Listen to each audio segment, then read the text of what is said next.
Hello বন্ধুরা, আসসালামু আলাইকুম।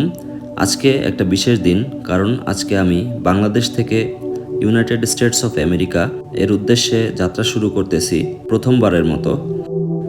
সো আজকের ভিডিওতে আপনারা দেখবেন কিভাবে বাংলাদেশ থেকে ইস্তাম্বুল হয়ে অর্থাৎ তুরস্ক হয়ে কিভাবে আমরা আমেরিকাতে পৌঁছেছি সেই সম্পর্কিত একটি গুরুত্বপূর্ণ ভিডিও। যারা বাংলাদেশ থেকে ইউএসের উদ্দেশ্যে যাত্রা করেন তাদের অনেক ইনফরমেশনের দরকার হয়। তো আমি এখন ঢাকা শাহজালাল ইন্টারন্যাশনাল এয়ারপোর্ট থেকে প্রথমে তুরস্কের উদ্দেশ্যে যাত্রা করব এবং সেখান থেকে আবার টার্কিশ এয়ারলাইন্সে করে লস অ্যাঞ্জেলেস ইউনাইটেড স্টেটসে পৌঁছাবো। সম্পূর্ণ জার্নিটি তুলে ধরার চেষ্টা করছি আপনাদের যাতে সহায়তা হয়, এবং আপনারা পরবর্তীতে যদি ইউএসএতে যেতে চান বিষয়গুলি জানা জরুরি, সেগুলি আমি তুলে ধরছি। তো আমি এখন আছি শাহজালাল ইন্টারন্যাশনাল এয়ারপোর্টের আন্তর্জাতিক বহির্গমন সেকশনে। সেখান থেকে সব কিছু চেকিং হওয়ার পরে আমরা টার্কিশ এয়ারলাইন্সের প্লেনের জন্য অপেক্ষা করছি। তো বোর্ডিং শুরু হয়ে যাওয়ার পরে আমরা লবিতে ছিলাম, এবং এটা হচ্ছে একটি সৌদি এয়ারলাইন্সের এয়ারবাস দেখা যাচ্ছে। তো আমরা এখন প্লেনে ওঠার জন্য প্রস্তুত। টার্কিশ এয়ারলাইন্সের যে এয়ারবাসটি আমাদের দেওয়া হয়েছিল সেটি যে রাস্তা থেকে যাবে, এখন সেই ম্যাপটি আপনারা দেখতে পাচ্ছেন।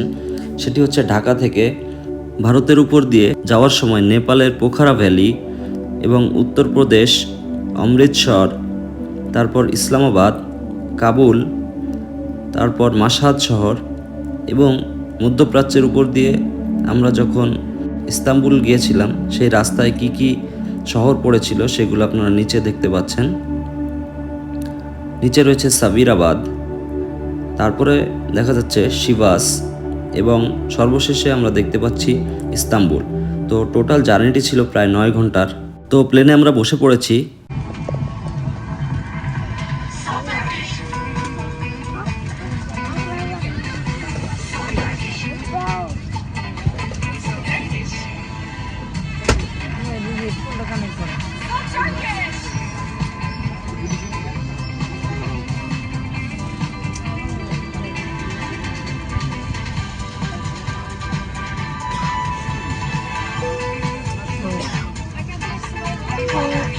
প্লেনের স্টার্টিং সিগন্যাল দেওয়ার সাথে সাথে সিট বেল্ট বেঁধে আমরা বসে পড়লাম, এবং আমাদের দূরত্ব ছিল প্রায় 6600 কিলোমিটার।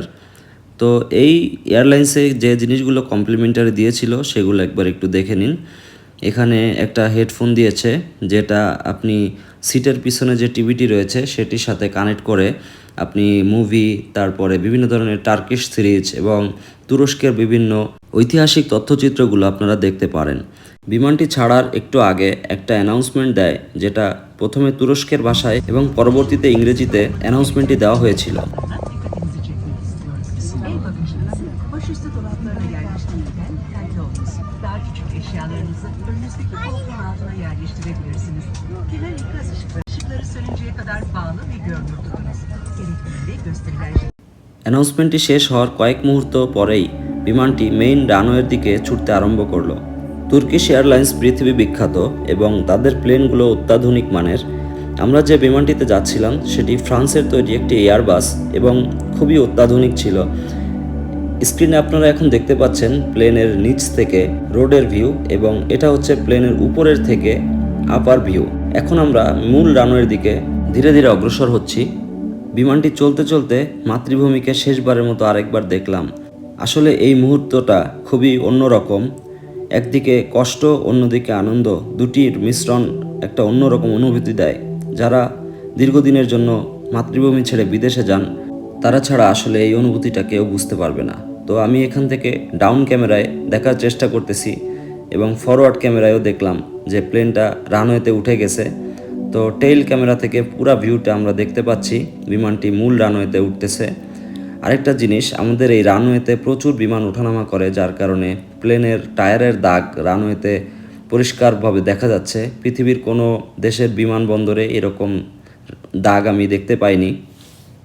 যেহেতু আমাদের এই রানওয়ে থেকে সামরিক এবং বেসামরিক যাত্রীবাহী বিমান দুটিই ওঠানামা করে, সো এই কারণেই হয়তো এরকম দাগ রানওয়েতে পড়ে গেছে।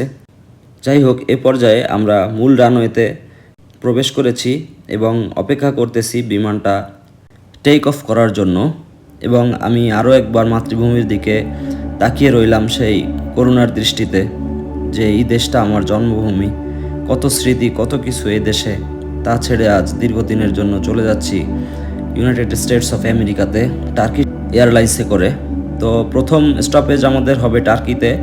তো এই বিমানটি টানা 9 ঘন্টা উড়ে এখন তুরস্কের ইস্তাম্বুলের উদ্দেশ্যে যাত্রা শুরু করেছে।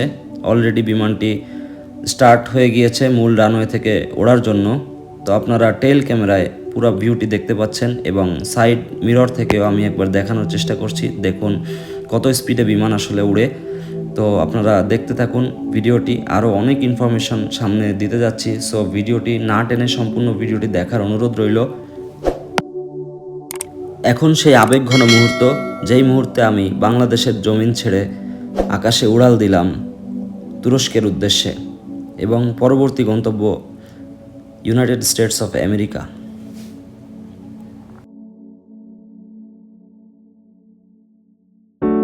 দেখতে দেখতেই আমরা মেঘের ভিতরে হারিয়ে গেলাম এবং নিচে আবছায়া ঢাকা শহরকে দেখতে পাচ্ছিলাম এবং সব স্মৃতিগুলো মনে হচ্ছিল আমাকে তাড়া করে বেড়াচ্ছে।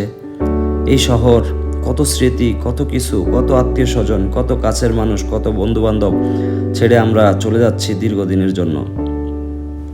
বিমানের টেল ক্যামেরা থেকে পুরো বিমানের দৃশ্যটি দেখা যাচ্ছিল এবং নিচে দেখা যাচ্ছিল আমাদের প্রাণের ঢাকা শহরকে। ভিডিওর এই পর্যায়ে এসে আমি টার্কিশ এয়ারলাইন্স সম্পর্কে কিছু তথ্য দিচ্ছি।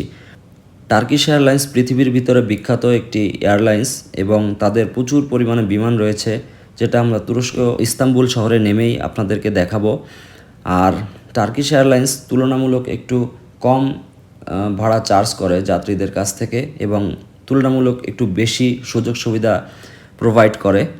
বিমানের টিকিট কাটার সময় আমরা অন্যান্য যে এয়ারলাইন্সগুলো দেখেছিলাম সেগুলোর তুলনায় টার্কিশ এয়ারলাইন্সে একটু ভাড়া কমই ছিল। আর একটি জিনিস হচ্ছে, টার্কিশ এয়ারলাইন্সের একটি বিশেষ সুবিধা রয়েছে, সেটি হচ্ছে টার্কিশ এয়ারলাইন্সে যদি আপনি ইউরোপ অথবা আমেরিকাতে ভ্রমণ করেন, সেক্ষেত্রে যদি লম্বা লেওভার থাকে অর্থাৎ ট্রানজিট থাকে, তাহলে আপনি তুরস্কে হোটেলে অথবা ভিসা নিয়ে থাকতে পারেন এবং একটু ঘোরাঘুরি করে তুরস্কের যে ঐতিহাসিক দর্শনীয় স্থানগুলো রয়েছে, যেমন Aya Sophia, Blue Mosque, Sultan Ahmed Square, mall of Istanbul এবং তুরস্কের বিখ্যাত খাবার, এগুলো এনজয় করতে পারেন। তো প্লেন ছাড়ার 10 মিনিটের মাথায় আমাদের প্রথম খাবার দিয়ে গেল এয়ার হোস্টেসরা।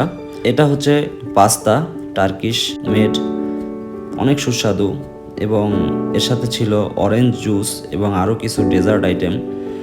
সব মিলিয়ে ভালোই বলা যায়। তো আমরা 2 ধরনের খাবার নিয়েছিলাম, একটাতে রাইস এবং মাংসের আইটেম ছিল, আর আমি নিয়েছিলাম পাস্তা, তার সাথে অরেঞ্জ জুস। 2টি আইটেমই আমি টেস্ট করেছি, যথেষ্ট ভালো এবং সুস্বাদু মনে হয়েছে। ঢাকা থেকে কোন পথে আমরা ইস্তাম্বুল যাচ্ছিলাম সেটি বারবার ম্যাপে দেখানো হচ্ছিল। একটু পরপরই স্ক্রিনে ভেসে উঠছিল প্লেনটি কোন অঞ্চল দিয়ে যাচ্ছে এবং কোন দেশের উপর থেকে যাচ্ছে। সুতরাং আপনারা দেখতে পাচ্ছেন প্লেনটি ভারত, পাকিস্তান, আফগানিস্তান, মধ্যপ্রাচ্যের দেশগুলো যেমন ইরান, ইরাক, এগুলোর উপর থেকে যে সিরিয়া এবং তার পরে তুরস্কে যে ল্যান্ড করবে এবং সেই পুরো রাস্তাটি বারবার প্লেনে দাগ টেনে এবং সেই শহরগুলোর উপর থেকে দেখানো হচ্ছিল। যারা প্রথমবার বিমানে ভ্রমণ করেন তাদের জন্য এই ইনফরমেশনগুলো খুবই জরুরি হয়ে থাকে, যে প্লেনটি কোন দেশের উপর থেকে যাচ্ছে, কত অল্টিটিউডে যাচ্ছে এবং কত স্পিডে যাচ্ছে, সেই সব ইনফরমেশনগুলো এই স্ক্রিনে শো করতে থাকে এবং একটু পরপরই আপনাদের এই জিনিসগুলো বারবার দেখানো হয় এবং কোন দেশের উপর আছে, কত স্পিডে আছে, সব কিছুই আপনারা স্ক্রিনে দেখতে পাবেন। আমি প্রথমবারের মতো এয়ারবাসে উঠেছি। তো এয়ারবাসগুলো একটু আধুনিক বোয়িং বিমানের তুলনায়, কারণ আমরা ইস্তাম্বুল থেকে লস অ্যাঞ্জেলেস যে বিমানটিতে যাচ্ছিলাম সেটা ছিল একটি বোয়িং বিমান। তো সেটিতে এত পরিমাণ ফাংশনালিটি আমি দেখতে পাইনি। তো এয়ারবাসের ভিতরে এই ফাংশনালিটিগুলো অনেক বেশি পরিমাণে আছে এবং খুবই অত্যাধুনিক মনে হয়েছে আমার কাছে। তো এয়ারবাসের ক্ষেত্রে এটা একটা গুড পয়েন্ট।